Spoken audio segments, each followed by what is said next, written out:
SSA System Assessment course. My name is Max McArdle. I've got a bit of a bio in the slides coming up, but just wanted to take the time to acknowledge the traditional custodians of the lands on which we are gathered on today, the varied lands, and pay my respect to elders past and present. We've got a lot of content to get through today, so feel free to jot down any questions within the chat. We'll have a bit of a description on exactly how to do that, the best way to manage all that. This is Zoom webinar version, so there isn't actually the ability for you to unmute yourself or to put your video on or anything like that. Kathy and I kind of control that. So if you do want to have a conversation, verbally, then just raise your hand and we'll be able to provide that function. But it's good news for you. You don't have to worry about putting the webcam on or anything like that, because there's no ability to do that. We do record these sessions just in case you are unable to attend the entire thing. Obviously, it's preferred if you're able to stay online for the whole session, but if you do have to, go out and attend a critical meeting or pick up your kids in the afternoon or something like that, we do provide this exact presentation on our learning management system, which we'll also touch on in a second, just to make sure that you've got access to all this learning. And in case anything wasn't perhaps clear the first time around, you've got an opportunity to review content again.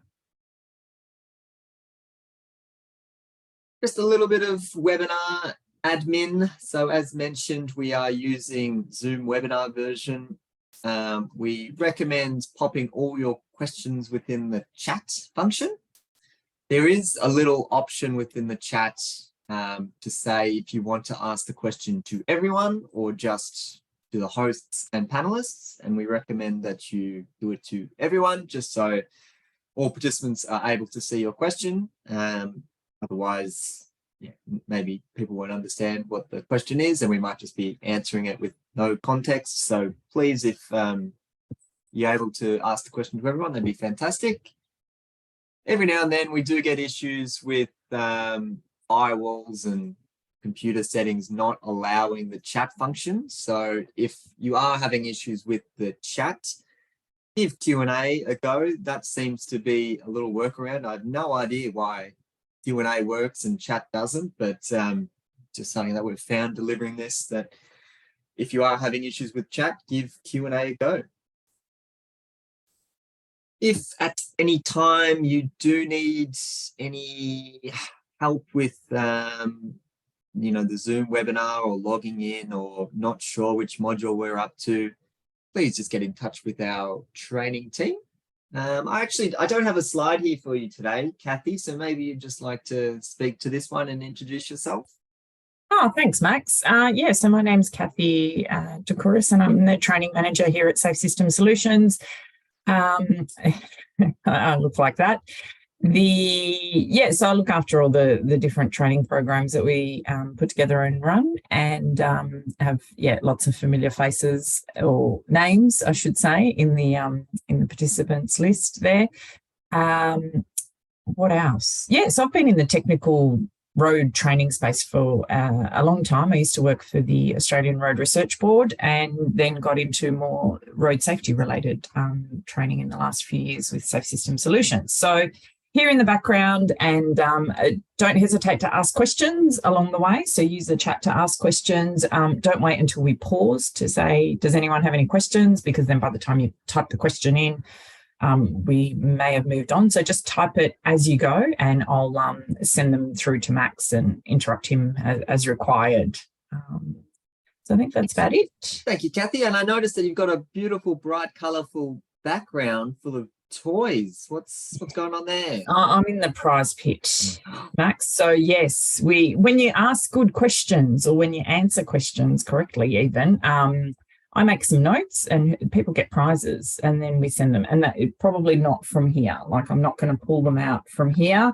I'm not really at the carnival. It does feel like a circus sometimes, but what we'll do is we'll make a note of who won some prizes along the way, and we'll send it to you at the end of the series with your certificate and so on. So thanks, Max.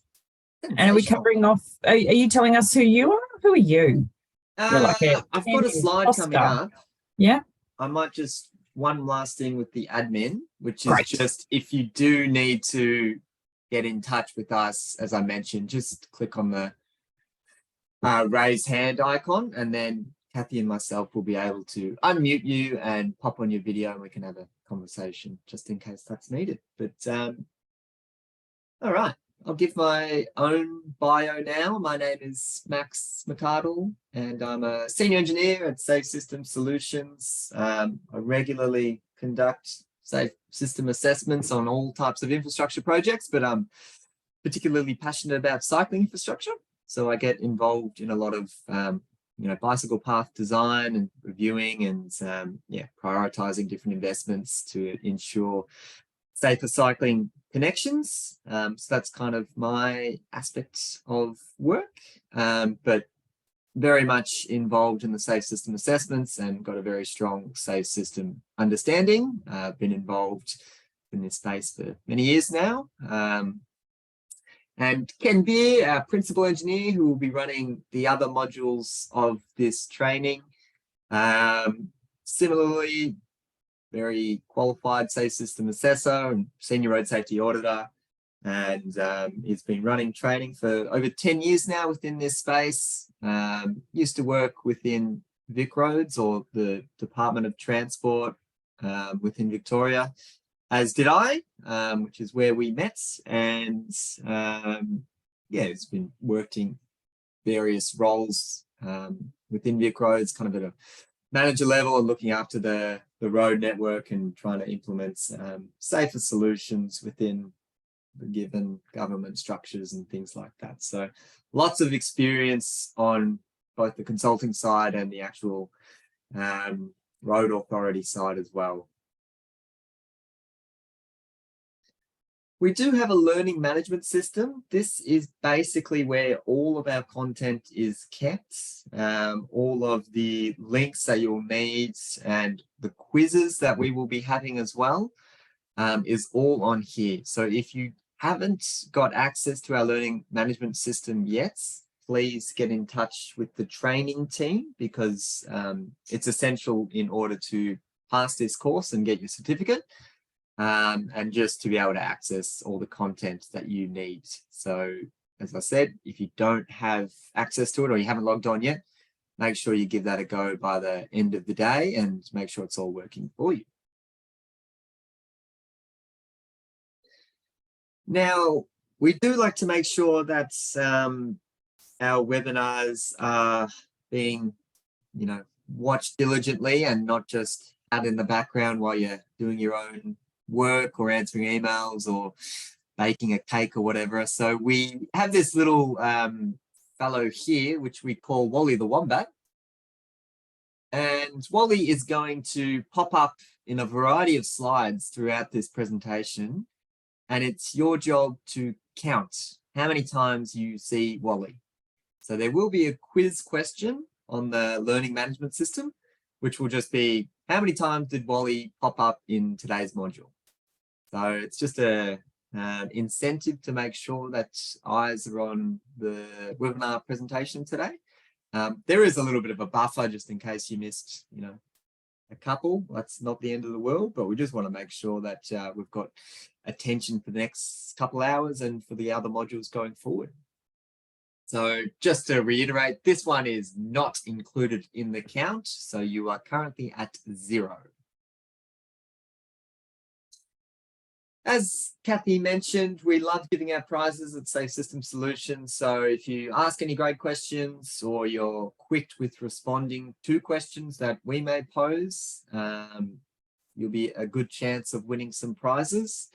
We also do a bit of a trivia session at the start of modules. So if you log in about a few minutes early, we'll be running that trivia, and there's another chance for you to get some prizes as well. So we didn't have the trivia this morning, but next module we'll be sure to be a few minutes early and getting stuck into that.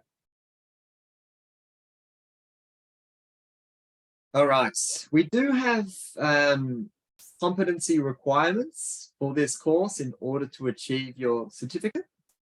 So the first thing is we do require attendance at the webinar sessions in a live format. If you've missed one and you think you won't be able to attend another one, please just let us know. Just make sure we've got that communication. So we do keep a record of everyone that's attending these sessions. Satisfaction of all set tasks. So there are, quizzes and assignments. There's also a site visit involved in this, but we can talk more about that later on.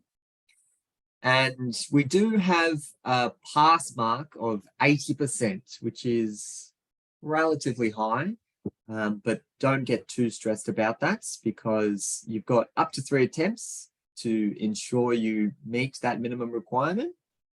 And if after the first attempt you're not getting the answers that are required to get that achievement, then please just reach out to us and we'll be sure to provide one-on-one coaching. It's a reflection on us if we are not seeing participants receiving this competency requirement. So we want to make sure everyone pass. We want to make sure that we are delivering all of this content in an easy to understand way and easy to access way. So we don't want to see anyone fail, basically. So please reach out if you are having any struggles with the content.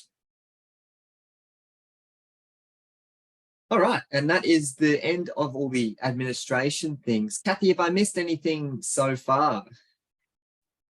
Just got a question from Gary about, does everybody who work at Safe System Solutions have to have an impressive moustache? Or is it just the people who do the training? Is that how it goes? It is one of the requirements, and also that you have previously worked at the Department of Transport in Victoria. Those are the two big. 2 from 2 that I'm not achieving. However, I have to say, everybody, just let you in on a secret here. Ooh. And Max grew the moustache. It's suddenly got a lot of promotions at Safe System Solutions. So I'm not saying those two are connected, but yeah. Anyway. Did you know that mine was first? Ken yours was first. Oh, so you're the trendsetter. I'm the trendsetter. Ken was during COVID. I was long before that. Oh, okay. All right. Okay. Can't wait to see what other facial hair we come out with next. All right. Might get stuck into some content, but please keep the conversation flowing.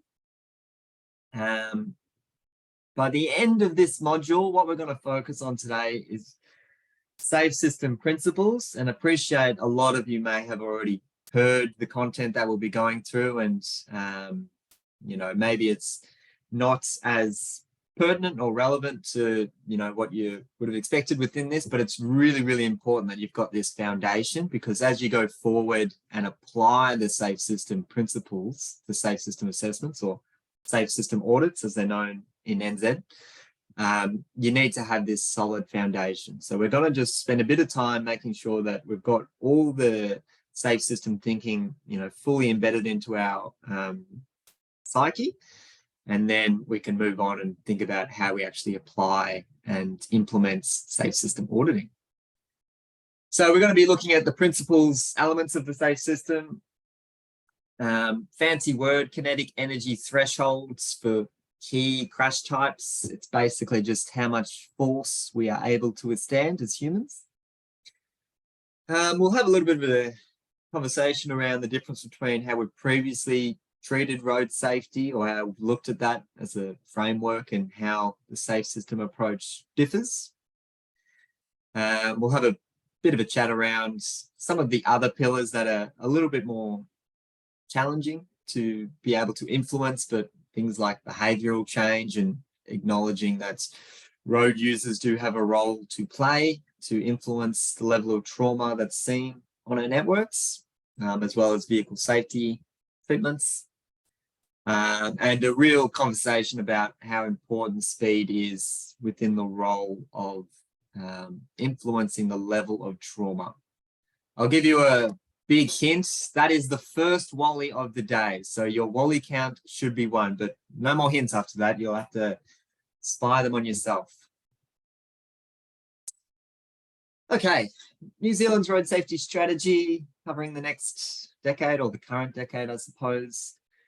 There is some kind of KPIs that are listed within there that are used to be able to reference the SAFE system and be able to gauge how effective the SAFE system is being implemented within the transport network. So the way that they've kind of jotted it down within these dot points is to the general public kind of understand what Vision Zero is, or what we're trying to target within the transport network. Are they, generally accepting? Do they understand what type of treatments are required? So a lot of that is about the general public, but what we have more influence on is percentage of road infrastructure projects or any transport projects that have been subject to a road safety audit and or safe system assessment. Now, New Zealand do this wonderful thing where they actually combine the two, and it's referred to as a safe system audit. It's just a safe system assessment at the front half of the document, and then at the back half of the document, you've got a separate section where you're able to pick out individual risks and then evaluate those risks in a road safety audit function. So that's the reason, like within the Austroads guidelines and frameworks, they're kind of two separate entities, a safe system assessment, a road safety audit, but Waka Kotahi has made the decision to kind of combine the two and just create one report. So apologies if that terminology gets a bit confusing. I generally just say safe system assessments, or SSAs, which would be NZ's safe system audits, but we'll get more into the differences between the two in the following modules. And there is an indicator there of just showing that we're tracking towards getting more and more of these projects going through an SSA, and as well as personnel involved in training courses such as this. Let's take a little bit of a step back, going back to how the SAFE system originally looked. And I might give out the first little question of the day. So get your typing fingers ready. So just chuck the answer into the chat. But any idea when New Zealand officially endorsed the SAFE system? So when was the SAFE system framework actually embedded into the New Zealand government, or accepted at a federal level? Give you a minute to have a think about that. Just a reminder, if you are answering in the chat, to address it to everyone, just so everyone can see your answers. We've got lots of guesses, Max, but we're not quite there. I'm going to say it's a wee bit earlier than what everyone's thinking.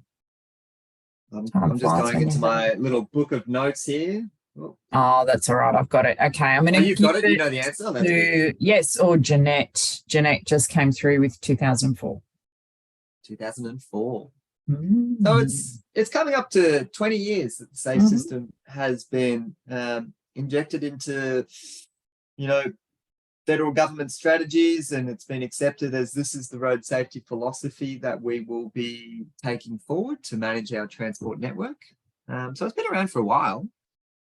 The first look of the SAFE system actually looked like this diagram here, and sorry if you can't really see, it's quite small text, but right within the middle there, in the middle of this diagram, it says human tolerance to physical force.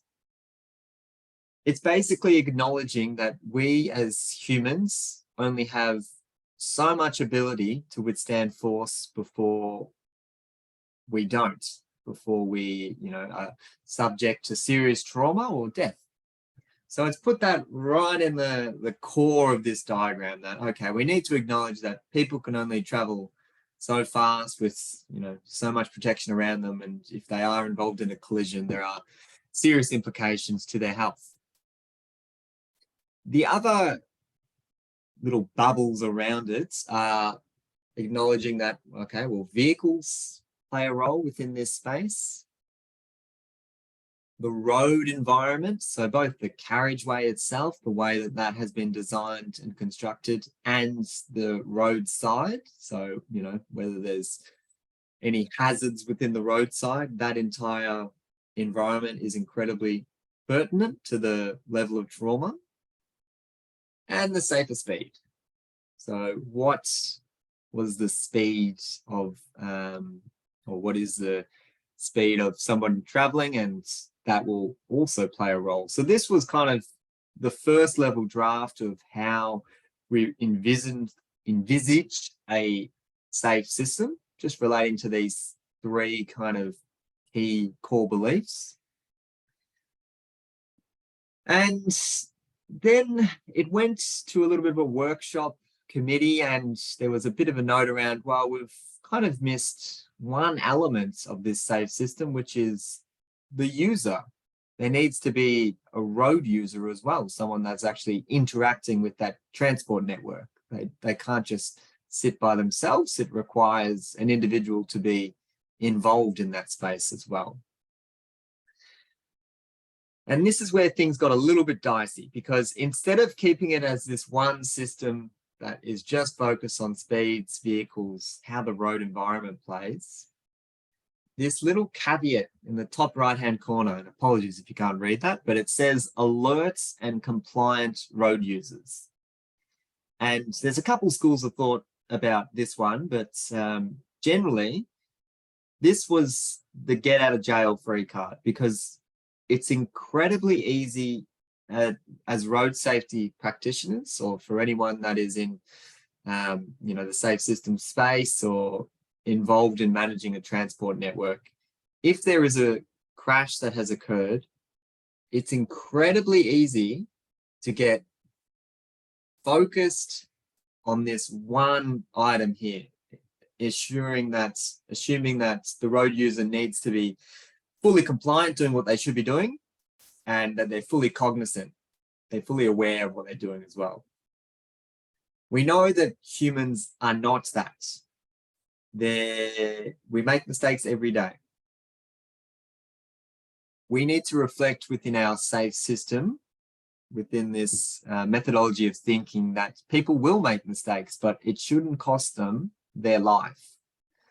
So when this was originally developed, this was taken, outside of these circles, alert and compliant road users, and it really acted as, well, that's just a means to capture any crash risk. So rather than focus on any of the other pillars of the safe speed, the roads, the roadsides, the vehicles, time and time again, the alert and compliant road user was seen as the most pertinent factor, and that was the focus of a crash investigation. So we didn't really get the best outcomes there, because it's very, very difficult to be able to influence alert and compliant road users. We'll get into a bit of a conversation how you can do that later on today, but we do have a much better ability to be able to influence our safer roads and roadsides, our safer speeds, and to some extent our safer vehicles as well. So that was the original look of things. The way that things look currently, may look more familiar. This diagram taken from the NZ Road Safety Strategy. Basically, there's a few principles on the right-hand side here which are critical to the safe system thinking, which is we strengthen all parts of the road transport system. So all of those little bubbles that we saw before. It's not just about assigning blame to the road user who was at fault or, under the influence or wasn't paying attention. It's not about that victim blaming. It's acknowledging that as a system, we have failed that individual. We actually designed for human vulnerability. So similar to that core belief that we saw before, that, you know, humans are only able to withstand so much physical force. We acknowledge that within our designs, and you know, we ensure that we're implementing treatments that reduce the level of risk of death and serious injury. We have a shared responsibility for road safety. So once again, moving away from that victim blaming approach, it's our responsibility as people within this course today, people involved in managing the transport network or reviewing designs of development work adjacent, you know, the road network or any projects that involve transport at all. You know, it's a shared responsibility. So we can't just assume that the road users, people within that area, will be acting in a way that is reasonable and safe and 100% compliant all the time. We need to acknowledge that people will make mistakes. Our actions are grounded in evidence and evaluated. Road safety actions support health, well-being, and livable places. So it's not just the benefits of seeing less, you know, people having to go to hospital because of trauma, but also the health and well-being benefits too. Our decision-making is, you know, based on evidence, and it's not just political whim. And ideally, we want to see an environment where people are, you know, making safe road decisions, but we acknowledge that they will make mistakes. So trying to cater for those mistakes that are being made. Probably we find it's easiest to look at this kind of safety culture that we've grown up with if we were to review it from a different lens. So we'll have a look at, oh, sorry, Kathy, is there any questions that I may have missed? Thanks, Max. No, Alan's got a hand up, so I'm just going to check if Alan would like to say something.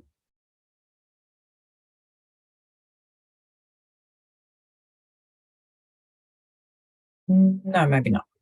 Oh, good. You're welcome to have a chat later on, Alan, if you'd like, but maybe that was just a typo.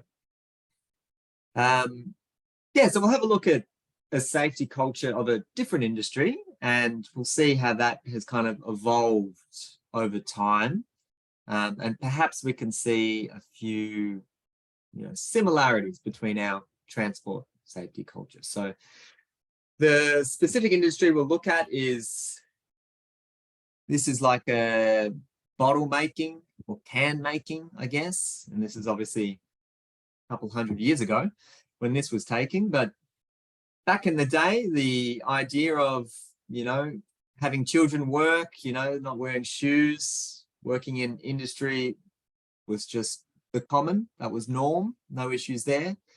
And basically the idea of safety was what's referred to as pathological, which just means it's your responsibility. If you come into this warehouse and you're expected to make cans or bottles, it's up to you to look after yourself. So that was one aspect or one side of the spectrum to safety.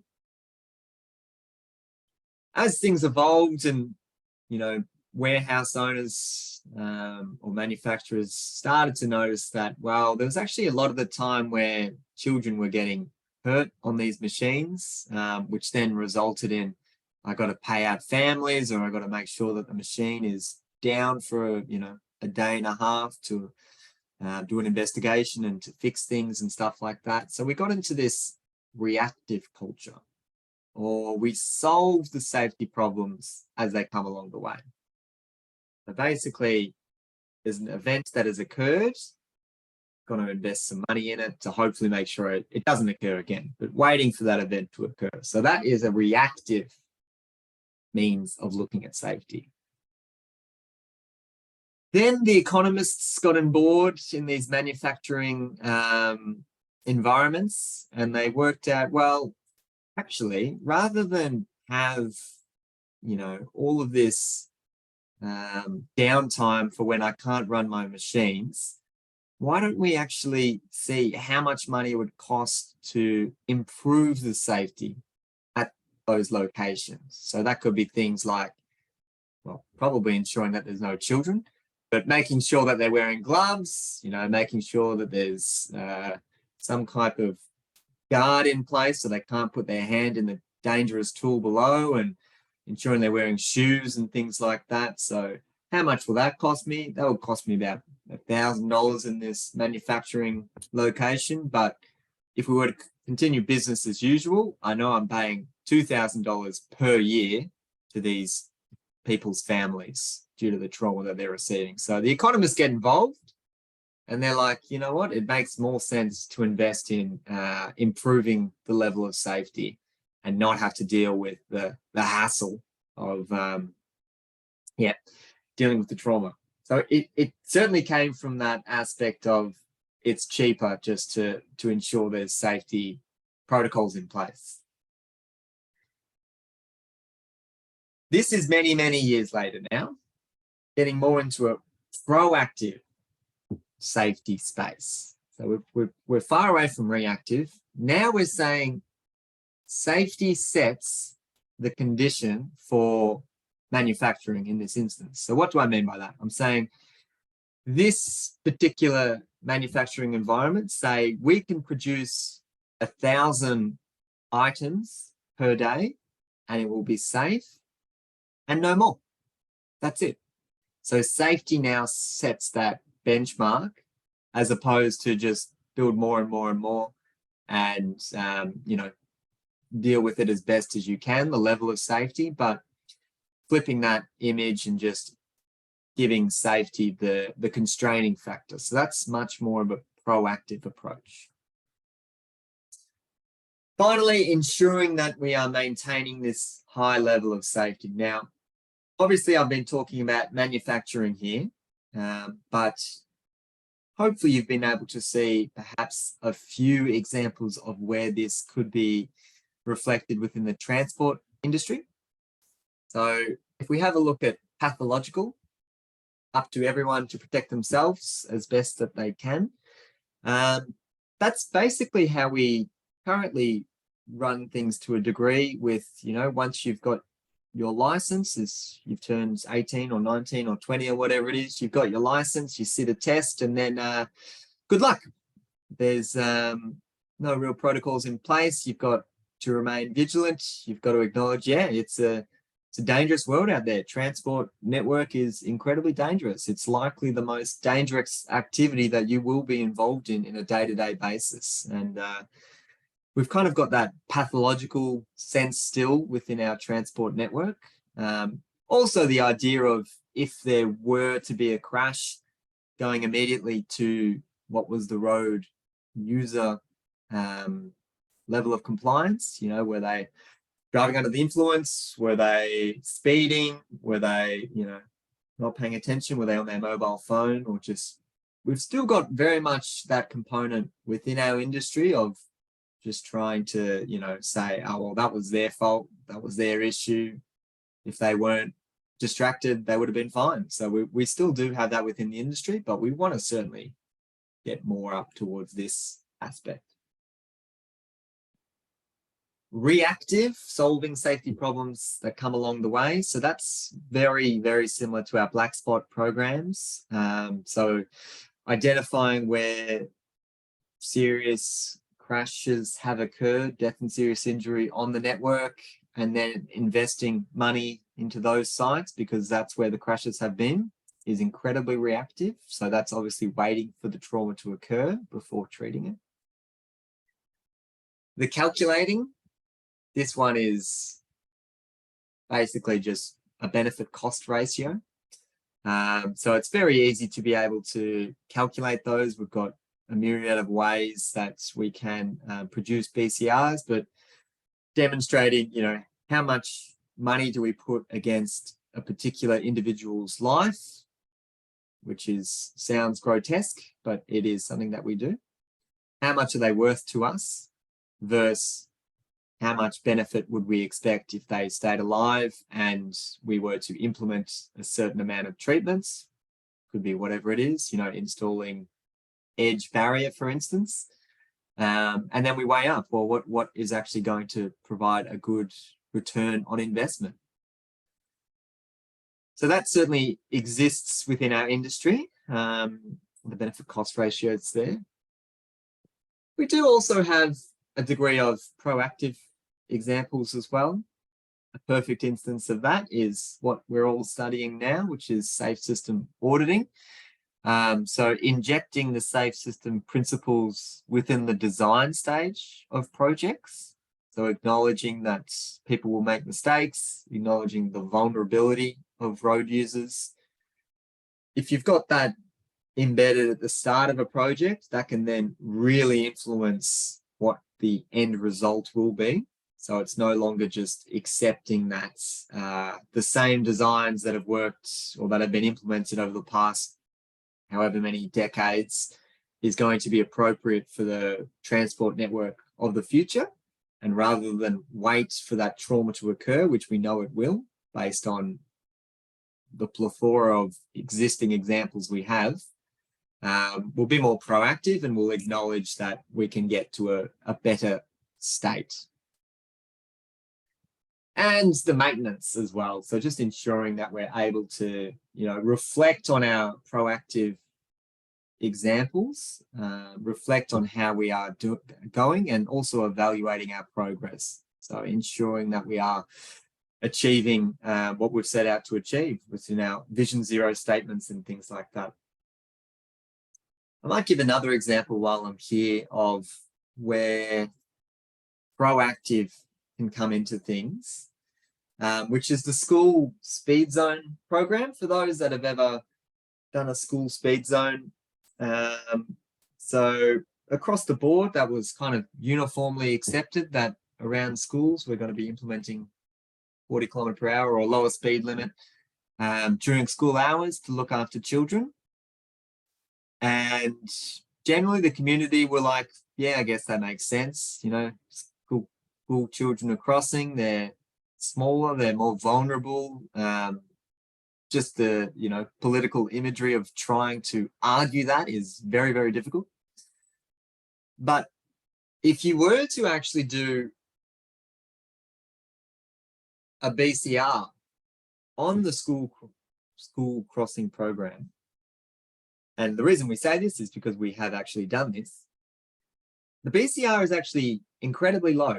It's below zero. It's below one, sorry, meaning for every dollar that you invest, you're actually losing money for the school crossing speed limit program. So that's an interesting example of where you've been proactive and you've acknowledged that, well, we're not actually getting a better investment out of it, but because we're talking about children and because the community kind of readily accept that we need to have safer treatments within these environments, there's a bit more of a political will to be able to sign those off and to invest in that. And the reason it has such a low BCR, I should just clarify, is because the actual risk of children, being hurt in those environments, if you look at all the school crossing sites across Australia and New Zealand, and then you looked at all the incidents that have happened, it's fairly minute. So that's why it's receiving such a low BCR, because if you were to, the way that it's calculated is you have to, how many children are being injured and calculate that out versus what is the actual cost to society with having to slow down within that period, twice a day, Monday to Friday, and there's all the vehicles that are having to go through there, and it's charged out against, what is that person able to provide to society within an hour. So it's somewhere around the $80 per hour mark is how much an individual contributes to society. That is kind of what it's weighed up against. So that's why it's doesn't receive such a high BCR. But just an example of where a proactive treatment hasn't actually received a high BCR, but is obviously still something that's readily accepted by the community. All right, going to stop there for a little quiz. Kathy, did you want to launch the first poll of today? Yeah, Max, absolutely. That should appear on your screen. So the questions are, which of the following is not a key principle of the SAFE system? So which of the following is not a key principle of the SAFE system? Now, just so you know, this, you're not being marked on this. This doesn't go towards your 80%. So don't get too concerned. So we're looking for which is not a key principle of the SAFE system. And then the next question is, at what speed did Usain Bolt cross the finish line in his world record 100-metre sprint? Interesting. 24 kilometres, 34, 44, 54 or 64. Wow. So we'll just give everyone... What speed do you cross the 100-metre finish line, Kathy? If I'm running... Full speed. I'd be pretty happy with 24, to be honest. If I'm not sure if that's what I could do or not. Yeah, 0.02 kilometers an hour, says Miles. Yeah. Look, if I could get to, I've never actually tested myself, Max, but interesting. What about yourself? Yeah, I'm not too sure either. I remember, you've ever done the Science Works? You run against Kathy Freeman there? Yes. That's right. I remember not beating Kathy Freeman, so I'm not as fast as her. Wow, shocking news. I could see this as a staff activity. Oh yeah, that'd be fun. Yeah. Anyway, getting off topic there. Sorry for no, we are a little bit, but that's okay. We've got. I'll just give it 6 more seconds. So, if you just answer those 2 questions, that'd be great, and we'll close that off now. And so just checking in, just share those results. So which of the following is not a key principle of the SAFE system? Now, most people aim for no mistakes on the road, and that is correct because we know mistakes are going to happen. That's correct. And people think Usain Bolt crossed the finish line at 44 kilometres an hour. Is that right, Max? I believe it is. Is that correct? Yeah, yes, it is. Yeah, and good. The reason we asked that question is because it's a lead-in into the next little bit. Is that a segue? I love segues. It is a segue. Well, that's handy. Stop sharing that. Alrighty, I'll continue with the presentation and maybe make a bit more sense about why Usain Bolt is getting covered in our SAFE system auditing course. You may be familiar with these coming up slides, or you've seen different interpretations of them. Generally, all just say the same thing, but along our y-axis, we have fatality probability, or the probability of death within a collision, and the collision that we're looking at here is a vehicle striking a vulnerable road user. So it could be a pedestrian, it could be a cyclist, or it could be a motorcyclist. There's a little bit of a difference with motorcyclists because they have, they've got all the gear on and the helmet. They might be able to survive slightly higher speeds, but generally we just take all vulnerable road users to follow this curve that we're seeing here. Now, Usain Bolt's there, traveling at the 44 kilometers per hour kind of speed. For the general population, the probability that that would result in a fatal would be about 60%. So kind of a way to imagine this is if Usain Bolt was running his 100-meter at the Olympics or whatever, although I'm not sure he's running anymore, I think he's all retired, but if he was and you parked, a 2006 Toyota Corolla at the end of his sprint lane and he went straight into that, would he survive that, traveling at 44 kilometers per hour? The odds are, just with the way that he is built, he probably would. It's likely that he would, you know, seriously injure himself, a few broken ribs or something like that. But he'd probably, you know, get up and survive and live a full and healthy, happy life, being Jamaica's fastest runner. But that's Usain Bolt, who is really a hulk of a human being. When we look at the crash types that we are, so when we are looking at these types of graphs, we're actually considering kind of the general person. So we're actually thinking about children, average age people. I don't know what average means, but and then older age groups as well, who we know are incredibly frail and we know are much more susceptible to injuries. So we're actually taking, you know, a broad look of all of those potential people that could be exposed to that level of trauma. So this is indicative of a more global view of that person. So don't just picture Usain Bolt there. But the important thing to note is at the 30km/h mark, at this point here that I'm circling, you can see just the way that the curve goes up, things get exponentially worse very, very quickly. So what that is basically saying is as the collision speed or the speed that the motorist is traveling gets above that 30km/h mark, the risk of a fatality increases exponentially. So that's why when we talk about our crashes with vulnerable road users, we generally want to aim for collision speeds of 30km/h or less.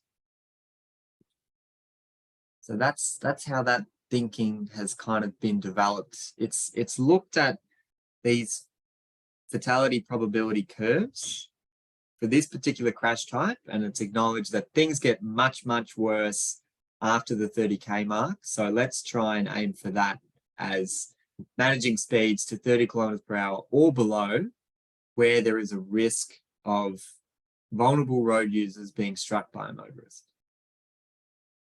We are nowhere near achieving that, but that is what will be driving the safe system audits that you will be undertaking, the safe system assessments. So you will be reflecting on these speeds that we're talking about here.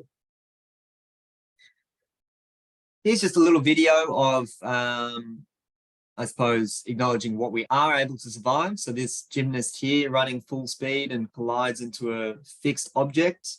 Not going to kill this individual, just a few broken ribs. And I believe that they competed again a couple of years later and won gold at the Olympics. So that kind of speed, you know, we're generally built to be able to withstand. And funnily enough, there is a correlation between how fast you can run and your ability to withstand that force. So there's a degree of evolution to that as well, because before we ever, you know, obviously made vehicles or anything like that, we could only travel as fast as we could run. So we've kind of developed this frame to be able to withstand the impact of how fast we can run. Kind of makes sense. Now we get in machines where we can travel much, much faster, and we have not evolved to be able to match those speeds. Kathy. Very interesting, Max, when you think about it that way, isn't it? Tell us the source of yes, thank you, the curves here that you've stopped at. What's the source of this figure? They are, there's plenty of different references that use this, but Ramborg was the original one back in, like, I'm going to say 2006 or something like that. So if you just type in Ramborg curves, you'll be able to see them, but they are replicated in a variety of different papers and Austroads guidelines documents. So terrific. Okay. Any other questions? No, that's good. Thank you. So we looked at the collision speed for a vulnerable road user. We look at our next crash type, which is an intersection crash or T-bone style crash. We do get a different curve that we can see there. Few things to note. The speed that we're talking about here, or the collision speed, has to do with this vehicle, which is referred to as the bullet vehicle. And the vehicle that actually gets struck, they're called the target vehicle, which is an unfortunate name. But the collision speed that we're focusing on with this graph or these curves have to do with the bullet vehicle.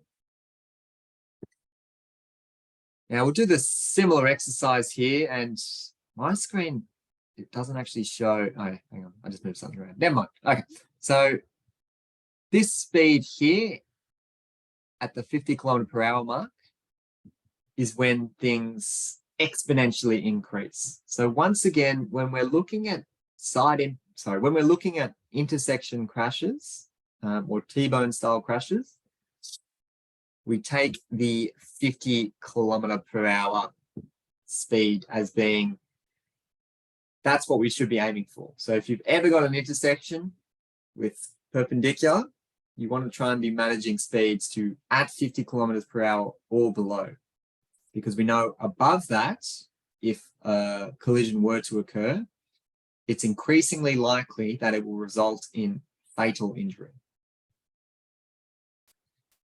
The final crash type that we'll have a quick look at is head-on collisions. So in this diagram here, just to exemplify what the head-on means, because we have lots of safety features within the front of the vehicle, we've got the crumple zones, you've got the airbags that come out. Basically, it's the best part to get hit in a vehicle, whether you're hitting something or something's hitting you. So there is a little bit more of speed tolerance there before it results in fatal. So you can see that the graph or the curve is just slowly shifting a little bit further to the right, indicating that you can go at higher speeds before fatal injuries are occurring. And the speed that we use for the thresholds for head-on collisions is 70 km/h. So all of our environments that are 100 km/h or 110, and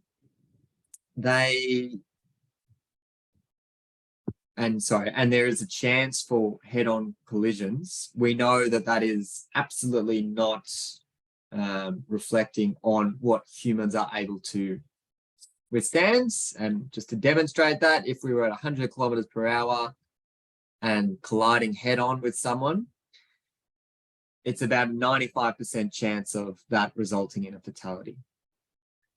And when I say the collision speed for head-on, that's both vehicles traveling at that speed. So it's kind of the change in velocity is 70 km/h. For those that ever did vectors in physics, it's that change of v, delta v. So those are the three speeds that we look at there. So I'll just write that again within this graph. As you can see, I love annotating things. 30 km/h for our vulnerable road users, 50 km/h for our T intersections, and 70 for our head-on. Kathy. Thanks, Max. Look, I think people are looking after each other in the group. So Winston asked, is it 70 per car, like as in per vehicle? And Gary's responded with the speed in a head-on is both vehicles, so it can be higher severity than side impact due to the relative speeds. Also a question about nose-to-tail crashes. Oh, okay. Yep. So we would probably refer to them as rear-end crashes. So if I had one vehicle traveling in that direction and then another vehicle that's traveling in that direction, and then this vehicle, collides with that vehicle.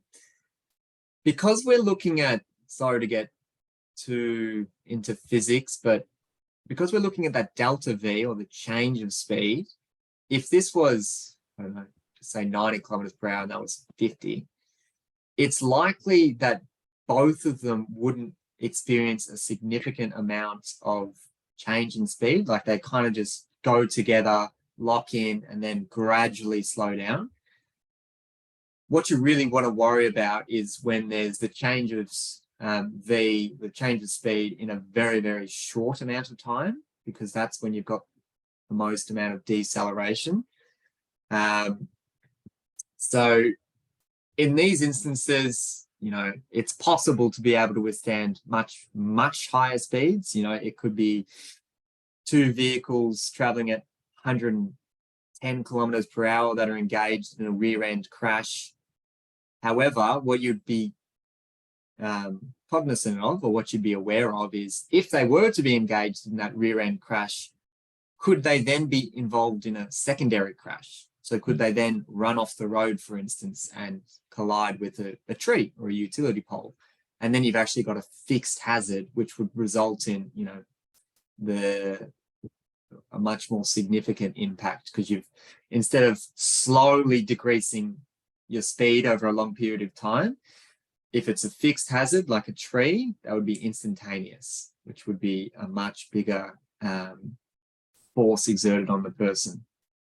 So we don't, the rear ends, generally, we just accept that they are more survivable, but need to be cognizant of any secondary crashes that could occur.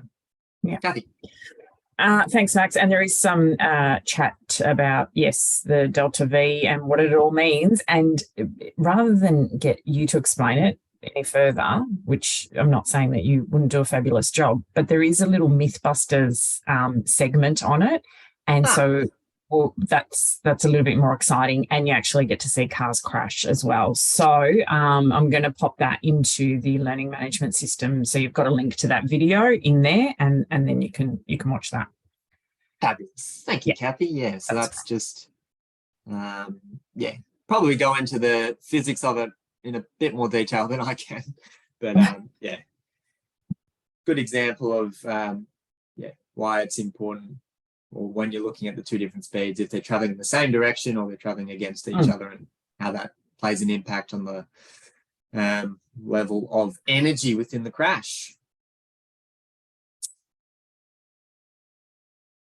We've popped up this graph here as kind of as a reference. You will be referencing this later on as you actually carry out your safe system audits, but along the top axis, we've got crash speed there, and along the side, we've got different crashes. So pedestrians versus a heavy vehicle, cyclists versus a heavy vehicle, etc., etc., etc.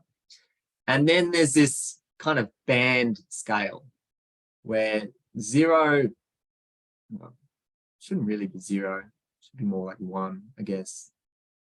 It'll make more sense once you get into the scoring of safe system auditing, but this basically band suggests what would be more or less survivable, with, you know, the black or 4 being it's unlikely that anyone's going to be walking away from that. So a pedestrian and a heavy vehicle at 60 kilometers and above is going to be serious trauma. Whereas, a head-on, a car versus a car in a 20 kilometer per hour environment, it's likely to be very, very survivable. We do add the caveat there that professional judgment is required, but it's a really useful graph as you're getting started within the safe system audits to refer to this. So just popped it in there for the moment, but once you actually get into conducting your safe system audits, you'll be referring to this again. Before I hop into the changes in the shift in thinking, I might actually just pause and give everyone a break. Kathy, that's about halfway through. Maybe everyone can get a cup of tea and a coffee and just have a little stretch. You don't need another coffee, Max, but yes, we can certainly do that. And there's a question in there that you might be able to respond to during the break. So how, just in using this graph, if we had a head-on with 2 cars going at 50 kilometres an hour, is that 100-kilometre crash speed?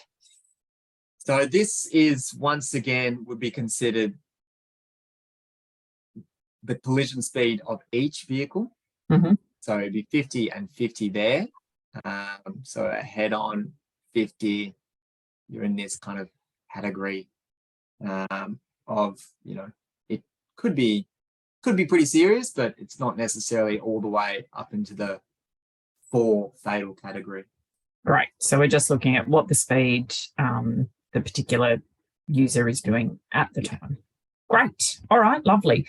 How long for a break, please? Let's say 3 minutes. Have a stretch. Go to the bathroom if you need, and then we'll be back and with some more safe system assessment. Thanks. Thanks, Kathy. So we're just going to have a bit of a chat now about how things have evolved within the road safety space over the years. This particular graph or image, sorry, was taken from a study done in 2003. And it's a study that actually probably happens every 3 or 4 years. Various universities do it. Basically, it involves PhD students going out and taking as much crash data as they can possibly handle. They analyze thousands of different crash reports, conducted by the police or whoever. And they try to very simplistically understand what part of the system has failed. And there's a few issues with this approach, which I'm sure you'll be able to see in a second.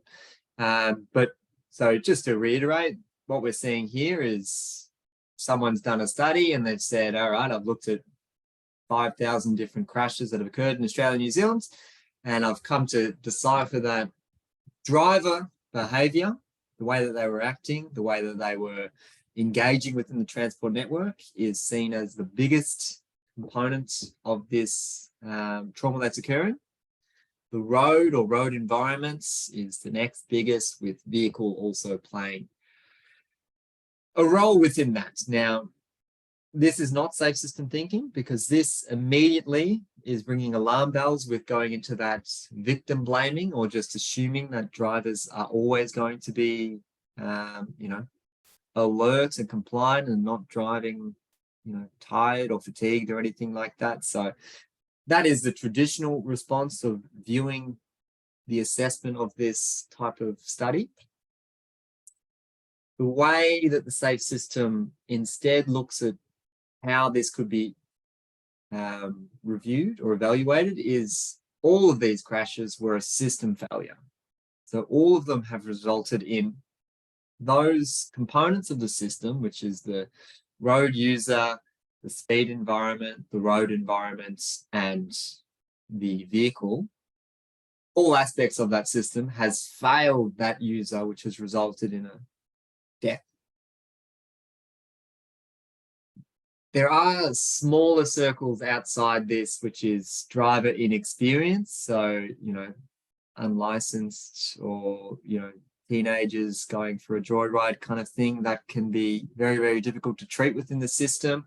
Driver excess, obviously, all of those things that we mentioned before regarding the road user's ability to be alert and compliant. It is possible to also just group them within the system itself and just say the system needs to take care of all of those scenarios. So we've moved away from this kind of philosophy of just attributing blame to the driver or the way that they were behaving, and instead looked at it as, well, what has the system done to protect that driver?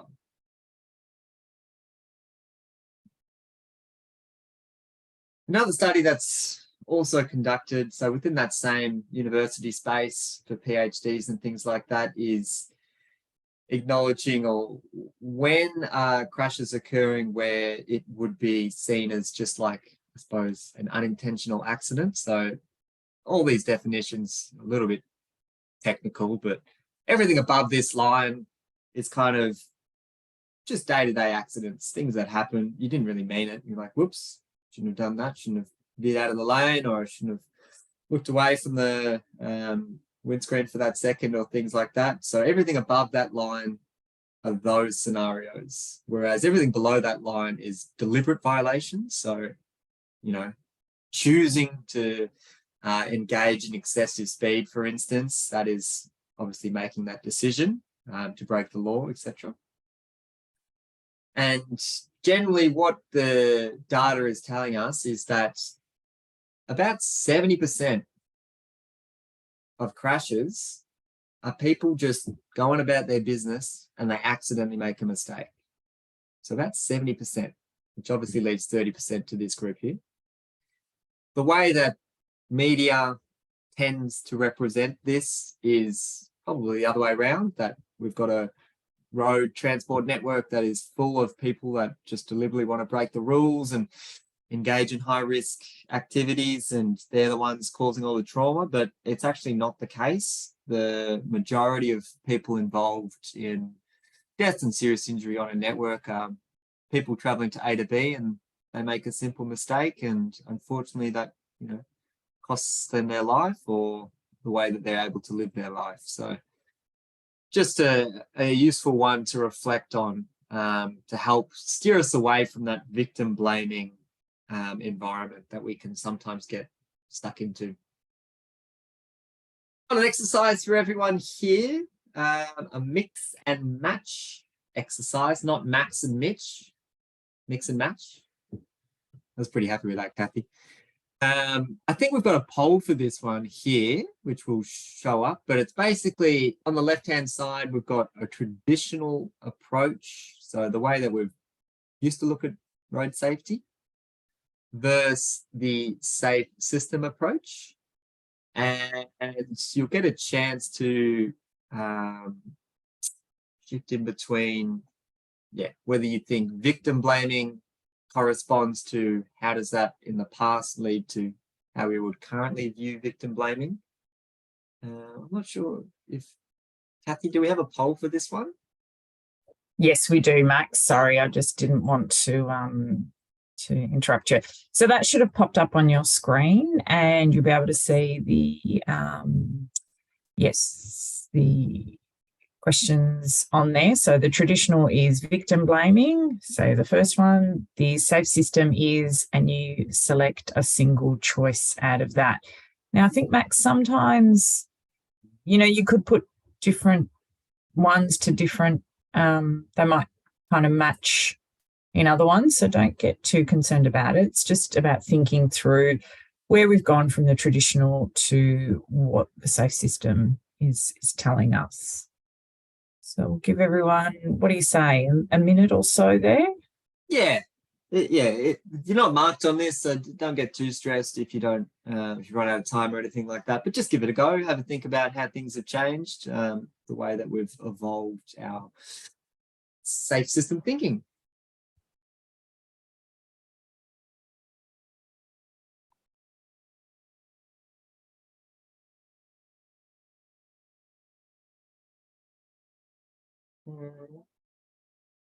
I think we'll share it via the presentation. Yeah, here we go. So yeah, as Kathy mentioned, there's a few ways that you could have potentially mixed and matched these different ideas, but generally we're going from victim blaming to recognizing that people will make mistakes and trying to minimize the consequences. It's about sharing that responsibility. But emphasis on road user education and compliance, creating a forgiving system. Focus on crash reduction. Well, we're generally focused on severe and death as opposed to just other injuries or minor injuries or property damage or things like that. So it's not as holistic as all crashes. It's just those that are significant levels of trauma within the safe system. 4 pillars actioned independently. Now we're in the space of, we acknowledge it's a system and all parts of the system need to work together to be able to maximize safety. And mobility, safety, balance, kind of ensuring that we're maximizing safe mobility. Back to that proactive discussion that we had before, kind of setting that this is what we can actually travel around safety and using that to then design and implement our transport network. Ian Cameron said this statement: many years ago now, or a few years ago now. We need a paradigm shift within road safety policy to stop the road death epidemic, and we need it now. It is unrealistic to expect that education and enforcement alone will bring the needed step change. Even road users who know and follow the rules make mistakes. The safe system creates an environment in which simple mistakes will no longer kill people. It's just a wonderful statement that really encapsulates the safe system thinking, moving away from the victim blame and instead acknowledging that people will make mistakes, and we've got the tools to be able to address that and minimize the consequences of that. Here we have an example of a flush median barrier. This was one of the first within Victoria, installed, I don't know, 10 years ago now, on the Melbourne Highway. Anyone in the chat want to contribute any suggestions as to why this may have been challenging to implement? So why do you think this might have been complex or difficult for the project team to install a flush median barrier within this environment? So obviously you don't know all the site constraints and what's involved in that, but just using your own professional experience, interested to hear if you've got any ideas why this might be challenging to implement.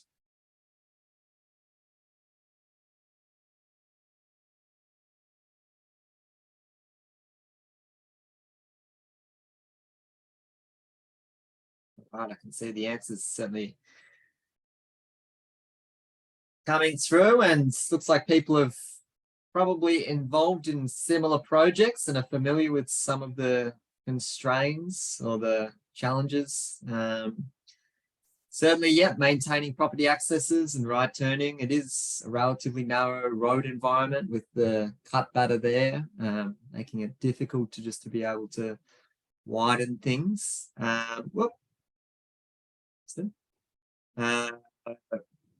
People react poorly to change, absolutely. The community were not particularly enthralled that they got to be the trial site for this type of infrastructure. Didn't really understand it. It's new and people don't understand. Yep, well put, Dan. Wildlife concerns, that absolutely came into it. Lots of kangaroos here, lots of wombats as well. Reductions in sealed shoulder widths, false information about motorcycle crashes. Very interesting. Thank you, Winston. That was certainly something that came up as well with this project. So all of those are bang on. The one that I think I'm going to give out a prize to is both Jenny with the working width and Chris regarding the deflection. So we'll give out a prize to those, Kathy, which is basically if there was a head-on collision occurring here, and say a vehicle was running off-road and hit the barrier system, and the barrier system would deflect like that, also referred to as the working width. And that means that the deflection would actually be within the opposing traffic lane. And some people saw that as the biggest failure and an unacceptable level of risk by having the rope system deflecting all the way into the opposing carriageway.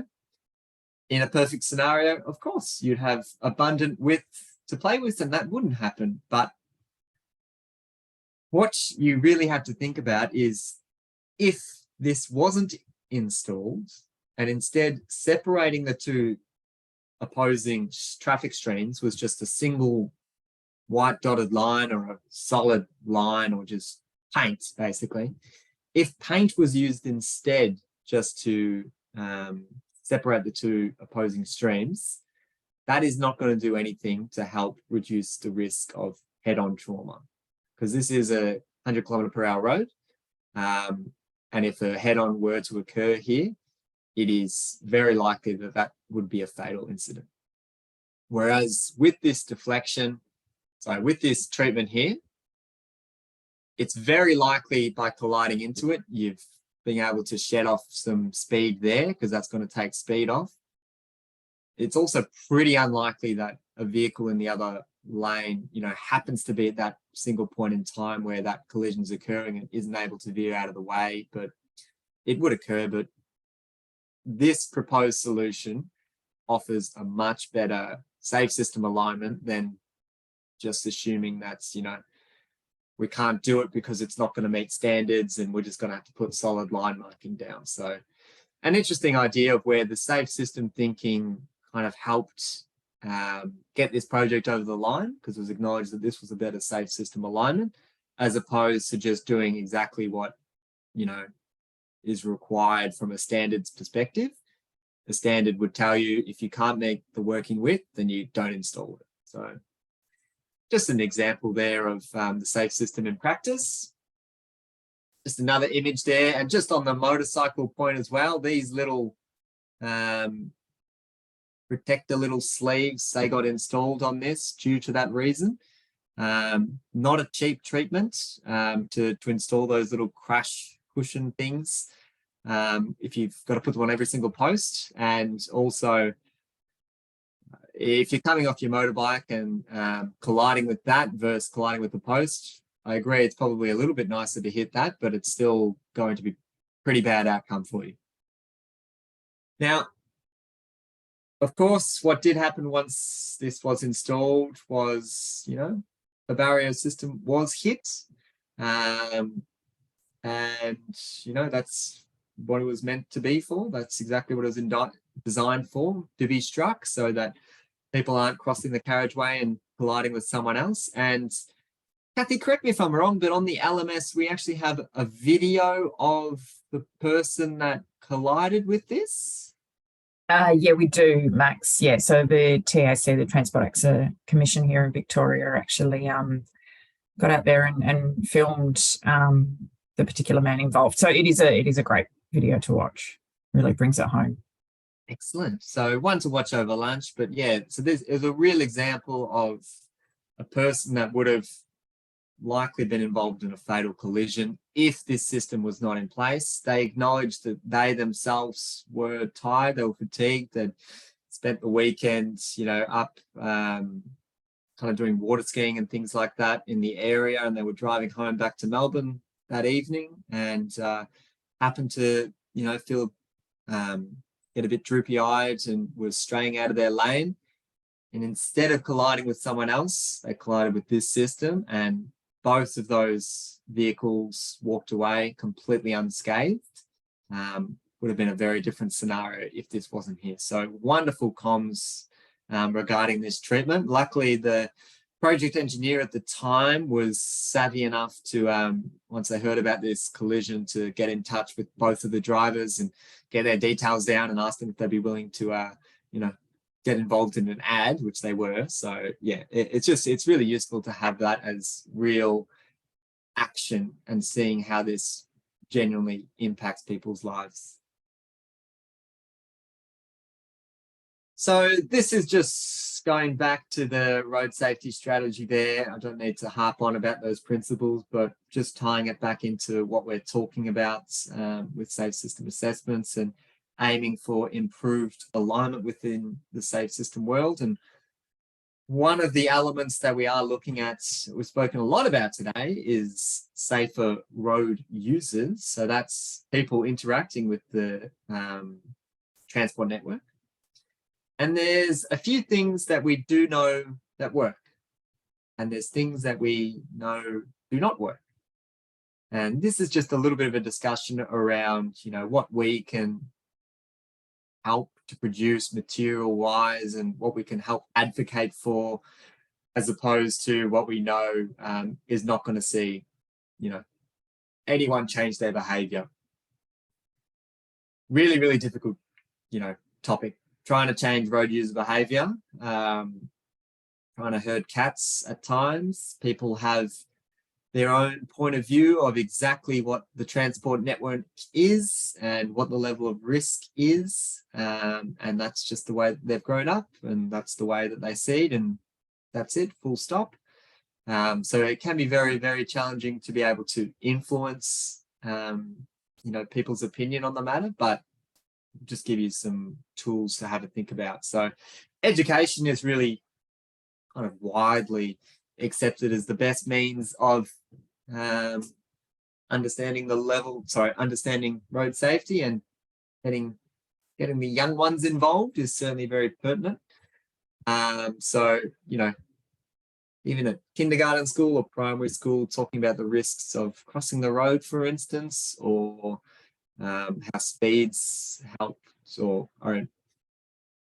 how speeds are intrinsically linked to the level of trauma that's occurring. You probably couldn't be as explicit as that, but getting children at a young age, they're very, very willing to learn at that age, and they're very good at keeping that information as well.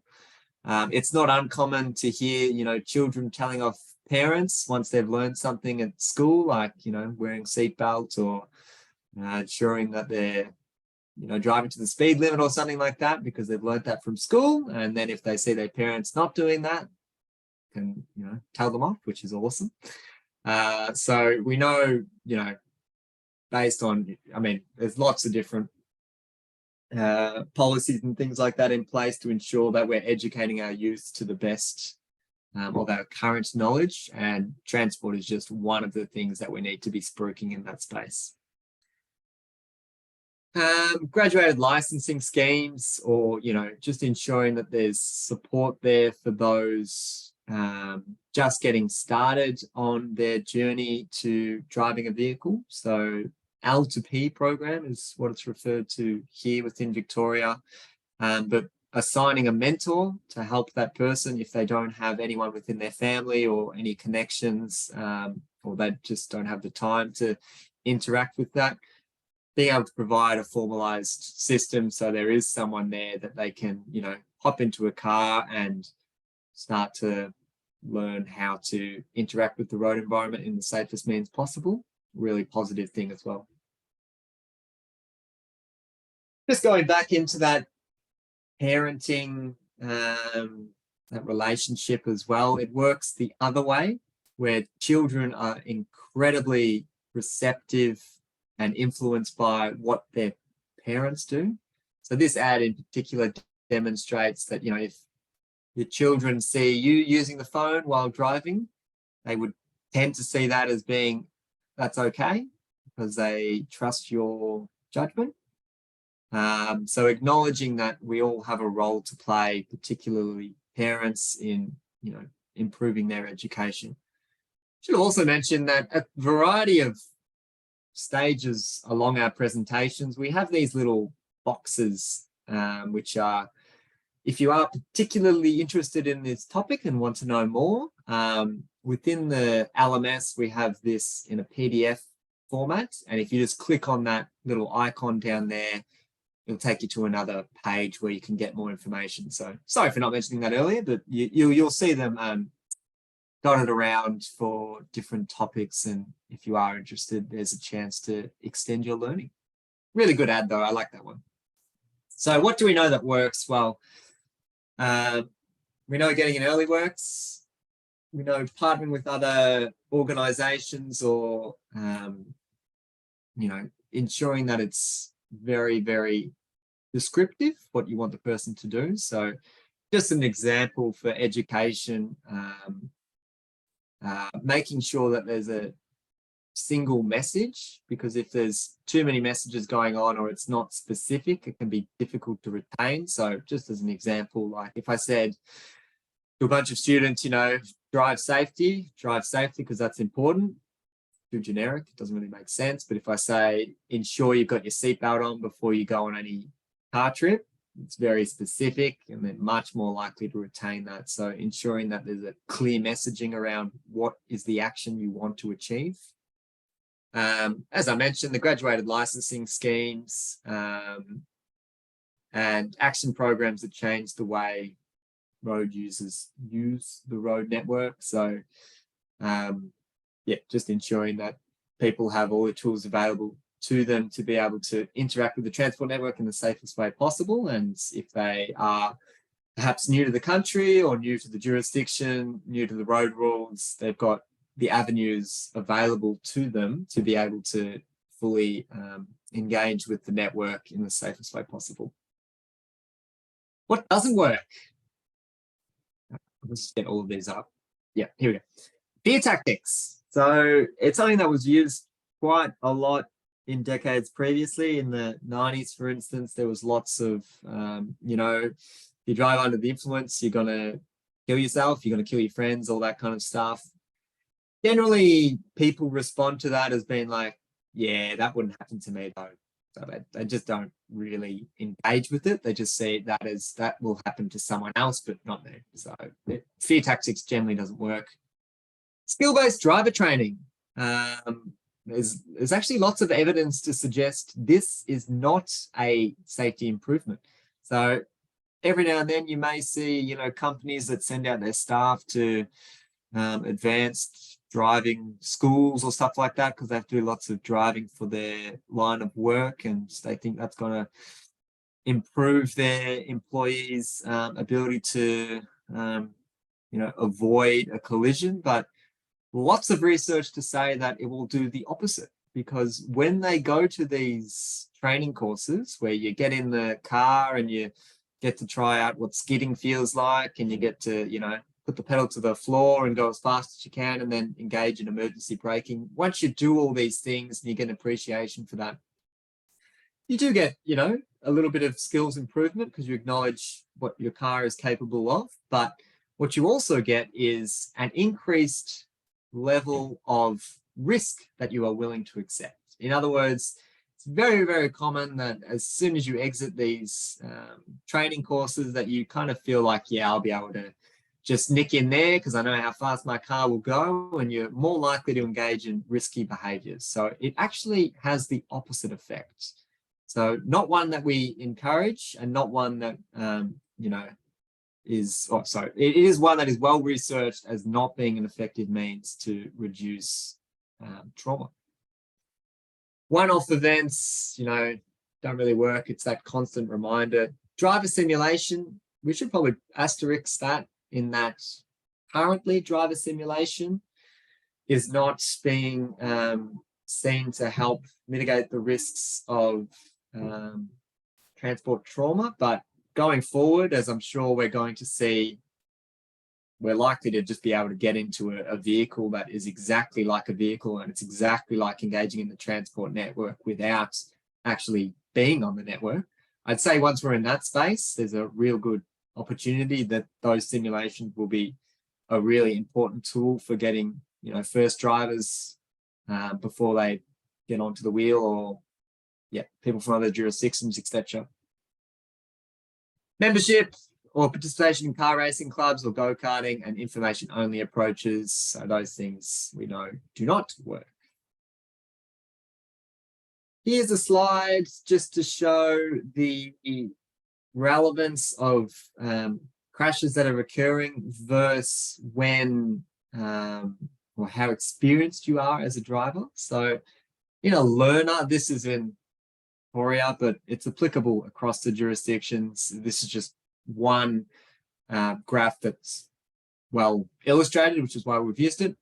But when you're a learner, your risks of trauma are actually incredibly low. So within your first 2 years of driving, it's incredibly low. The reason being, you've got someone there with you. So there is a, you know, within Victoria, there is a full licensed person sitting in the passenger seat, and they are giving you guidance and, you know, making sure that you're sticking to the speed limit and things like that. And just having that kind of safety net there and ensuring that you're compliant is an incredible tool to reduce the risk. As soon as we go into our red P plates, so that's when the person no longer is there and you're allowed to drive by yourself. In Victoria, you can be 18. Exponentially increases your risk. It is the highest level that you will ever see across your driving life, unless you're talking, if you're ever driving in the kind of end of your years. But for the purposes of this, we'll just say it's the highest risk that you'll have of driving as soon as you get the chance to drive by yourself. generally this risk goes down and down as you get more experience. And even, once you're fully licensed, been driving for 8 years, you never get down to the same level as you were when you were first starting out. So it's really interesting statistics there. And this is based on crashes that have occurred. So this is using reactive data or crash trauma to help create these information there. Encouragement. We actually know that incentivizing people to do the right thing works. Basically being like, if you do the right thing, we'll give you money or we'll give you a pat on the back or things like that. People love praise, I guess. One example of that I can think of is within Sweden. If you type in the Sweden lottery, I suppose it should be more specific, speed lottery. For a trial, what they did, they set up some speed cameras, and anyone traveling over the speed limit obviously gets the fine. That's how it works. But rather than issue that to the person, what they did, they issue it to the person, and then that money, rather than going back to the transport authority, gets put into this pool or this bucket, and everyone who was traveling within that area who was not over the speed limit or they were compliant, because their number plates are also snapped with these cameras, they just got into this free entry draw into a lottery system, and they had the chance to win, prizes and things like that based from the revenue that was received from those that were speeding. So pretty novel example. It was only a trial and it didn't get, permanent implementation, but I think it's a really cool idea of just, where there's always that conversation, it's all revenue raising, but if you can switch that tone around a little bit and say, no, we're just really worried about road safety and we don't want anyone hurt in this area. So we're putting this back to those within the community that also support that. I think it's just wonderful. It's magical. Advertising and marketing of specific behavior. So as I mentioned before, not making it general, but actually saying, every 2 hours, have a rest, making it very specific what the action that you require is. So this is more like targeted advertising. Something that the New Zealanders do incredibly well is using comedy within any of these messaging. Really, really effective to help people change their behaviors. And, helps with the recall as well. They remember ads that are funny, basically. So that's really important. This was an example of one in South Australia of, other people make mistakes, slow down. If you were to change that to, you make mistakes, people would be furious and not engage with that. Saying other people make mistakes, people are like, oh yeah, that's true. Maybe there's more incentive there. The only issue with this type of wording is it's still got that victim blaming type of mentality, but anyway. Graham, this is a fellow that we've got in Melbourne Museum, and he is a terrifyingly looking human being that is actually designed for our transport network. So basically, this is what the human body would need to look like in order to operate within the transport network or engage with the transport network. So that's one that we send, primary school and high school students to have a look at Graham. And you can also add things like reduce speeds and looks like a 1970s old one. That's good. Let's get a prize out there. That's good stuff. Thanks, John. Yeah, you're able to put in, like, if you reduce the speed limit and then Graham's face gets a little bit more human-like, and if you put in road edge barriers or medium barriers, then his body isn't so grotesquely large and then he starts to look more and more human. So it's this idea of, giving kids the tools to say, well, we know that this transport network is not really looking after what I look like. So let's try and mitigate the risks there through infrastructure. Enforcement, basically an idea of, making sure that we're working with those within that space and providing a strategic effort, so not just randomly along the way, but there's two kind of ways that it works, being a specific deterrence in that if they're able to get individuals that are not complying, if it's drug or alcohol or speeding or whatever it is, that's specific deterrence. And there's also general deterrence, being that if you see them every weekend and they're in the area, then perhaps you're less likely to engage in those high risky behaviors, creating that visual presence. Point-to-point cameras is something that we use quite a bit here within Australia, being that it's not just one point in time where your speed is checked, but it could be this point here, and then 10 kilometers down the road, you also get another camera shot of your vehicle. And we know it should only take 4.5 minutes to travel in between those two destinations, but it's taken you 3.5. So we think you've been speeding. So that kind of point-to-point system is a really good deterrent as well. We have obviously the interlock devices for repeat offenders, that are, perhaps more prone to engage in drink driving, for instance. In the past, it could have been, let's just impound their car and they can't drive for a period of 6 months or 12 months or whatever it is. But we've found that if that is the punitive measure to put in place, what happens is this person's life can spiral out of control. And sorry to say that to this person who I do not know, but what it's saying is, it's incredibly likely that if you take away their vehicle, they may not have access to be able to pick up their kids from school, may not be able to go to work. You're basically increasing their risk of engaging in other illegal activities, or getting a car through other means and driving anyway. So you really haven't dealt with the risk, whereas implementing an interlock device, acknowledging that this person risk is associated with drink driving. So I'm going to treat that risk by saying you can only start the car if you've got a blood alcohol of 0. It's just a much more, I suppose, positive way to deal with that, as opposed to always being punitive. You can do the same thing with speed as well.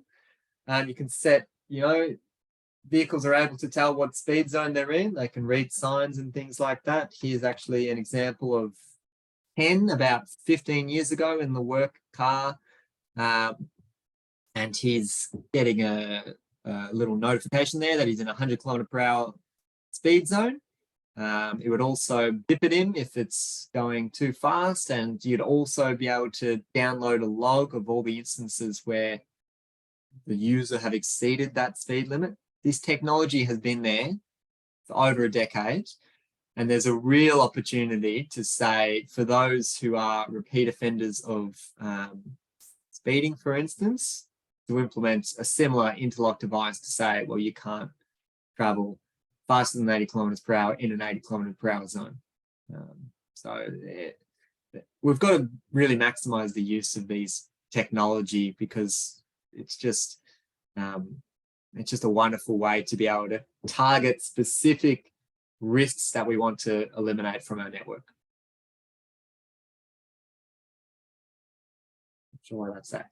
There again. ANCAP safety rating scores, for those that haven't used this website, just a means to check how well suited a vehicle is to withstand particular crashes. So within a head-on crash, they just drive a vehicle straight into a fixed hazard, and then the crash test dummy there, it's got all these sensors on it to be able to determine, you know, if that would have been survivable for the user within there. A side impact crash. Another question that I'll throw out to the chat is, any idea how fast this Mitsubishi Pajero or any vehicle is actually thrown into that pole there to be able to test for a side impact crash? So any idea what the speed of that collision would be to perform this test?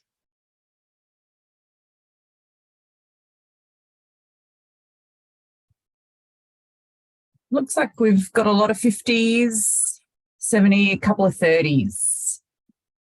Okay. Well, it used to be 29 kilometers per hour. A couple of years ago, they bumped it up to 32 kilometers per hour. So maybe just a few prizes out to the 30s there, Kathy. So that means it gets a 5-star rating for side impact if you don't get killed or seriously injured at 32 kilometers an hour. Is that right? That's correct, yes.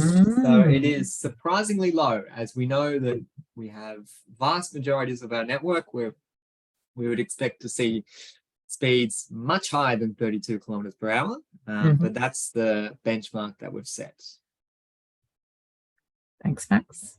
We also include pedestrian crashes as part of the ANCAT suite. So they look at how vulnerable, or how, sorry, a pedestrian would interact with the vehicle that's colliding with them. So we've got hoods now that kind of, they spring down and then spring back up, as opposed to just being a rigid object. So that helps to maintain or reduce the force involved in that collision. There's also like airbags that can come out and protect this area and protect the windshield as well. So pedestrians don't end up through there. So yeah, a bit of work in that space as well, but this is all obviously relating to the vehicle safety. But we will be heading towards a stage where we look at automated vehicles where there's no driving wheel.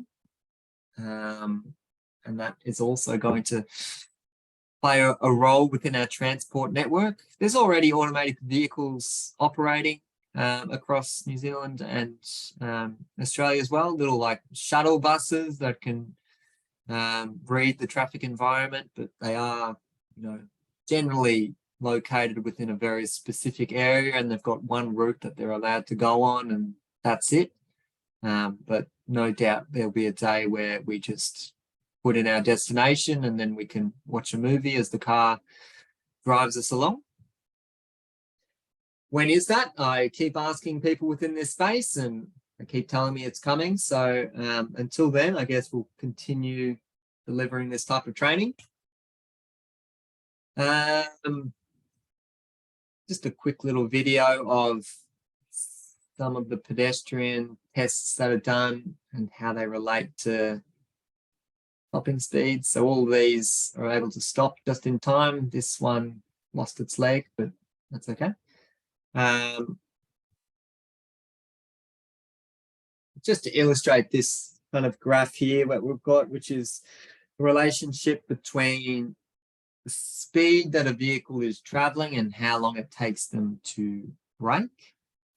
So at a speed of, let's just say, 60 kilometers per hour, a hazard, or let's just say a person 45 meters away, that vehicle would likely be able to stop in time or just be able to touch that individual. If we were to increase that travel speed to 70 kilometers per hour, that person now gets hit at 46 kilometers per hour. So we just include this to remind everyone that it is not a linear relationship between your travel speed and the level of trauma. Speed is such an important role to play in the safe system approach.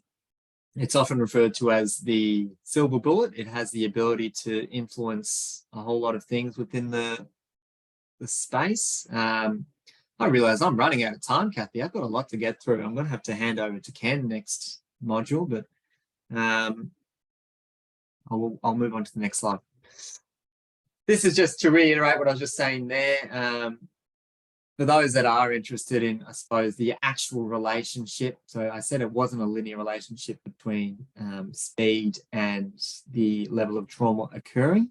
It's actually a fourth power relative change. So for those that weren't into maths or physics, basically what that is saying is really small changes in your speed result in really big changes in the likelihood of trauma.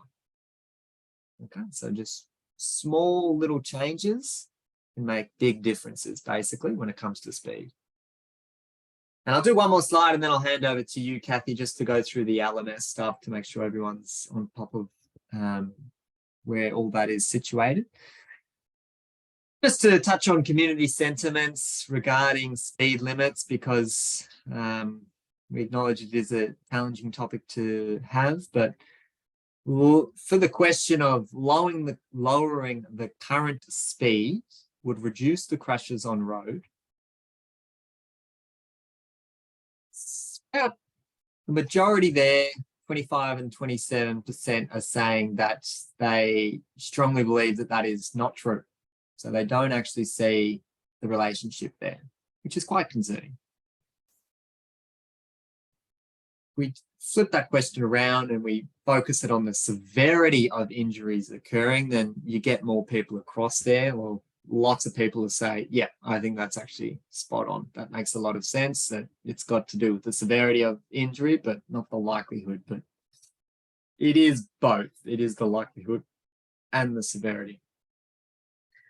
Kathy, are you okay to take the screen and show everyone through the LMS just to make sure we've got everyone? Yeah, absolutely, Max. Just a couple of questions in that we missed earlier on. Does journey management work when you're talking about things that work and things that don't work? Journey management. I might need a little bit of a refresher around what the journey management is. Okay. So No I'm worries. happy to take that offline and I can respond through email to that one. And in regards to when you talked about learner drivers, you know, getting their full license and being out there on their own, would you say that travel speed plays a part in the crash risk as time goes on? So the comment is here that it's pretty uncommon for learners to spend much time on 100-kilometre roads. So those statistics are obviously taken across the board within all environments. So for those that live in a rural environment and are learning to drive, they are certainly exposed to higher speed environments, 100 kilometre per hour. I think there tends to be a trend with people as soon as they get their Ps or ability to drive that they would be more inclined to take risks because they haven't got that person sitting next to them. So they may be more inclined to engage in high-speed activity. But I wouldn't necessarily say it's an exposure thing, because I think we encourage learners to be involved in all types of road environments, including high speed. Thanks, Max. Okay, so here we are in the learning management system, which many of you have already jumped in there and had a look. So there's a couple of pre-course items that you may have done. If you haven't, do get on there and have a look. Not too taxing in terms of timing. Waka Kotahi's put together some great e-learning modules, and there's a Vision Zero learning module there. So where we're at is you had the module 1 presentation, those videos that Max mentioned. So there's the one on the Melbourne Highway specifically, so you can have a look at that. That Mythbusters episode, we've popped in there as well. A couple of other resources we didn't touch on too much, but there's this great, I guess, pamphlet been hanging around for a while, and this was the early iteration of it from New Zealand, because New Zealanders are always on top of things. about and untangling wire rope barriers. And so some really good information in that one. I've also popped in there the speed fatality curves research is what I decided to call it in the end when we talked about those different curves and that one there. So there is a quiz. That's all you need to do at the end of this session, which is about a 10-question multiple choice quiz. Now, we may not have covered all of the content, Max. There might be a few little bits and pieces that we've left off. So that means maybe there's a wally or two missing or some questions you might not get to. That's okay. Don't worry about it. We'll cover it off in the next session, which is module 2, where we'll go into a lot of learning about exposure, likelihood and severity. And they're the sorts of things that we'll talk about next session, and you will get a very short assignment there. Do we have any questions at this stage? I saw, are the resources available anytime, even after the course completion? Yes, they are. Thanks. Good question, Alan. What we do have is, so the quizzes you need to do throughout the series, and you've also got two little assignments. Well, one a bit bigger and one a bit littler. And you get marked on those, so our markers review them and provide you feedback and that sort of thing. And we ask that you complete that within, I guess, the space of this program. So the program goes for about 3 weeks. You've got to finish it within week 4. And then the course is available to you for the next 6 months after that. And you can access it after, at any time, all the resources and everything. So everything's there. Now, if you have any trouble, you can always get in touch with me and I'll just extend that out for you if you need to. But I think we're out of time. So unless there's any... quickly. Thanks everyone for your input. Great to have the chat. Feel free to send through any questions and enjoy the rest of the course. Cheers. Thanks for stepping in today, Max. Bye, everyone. Farewell.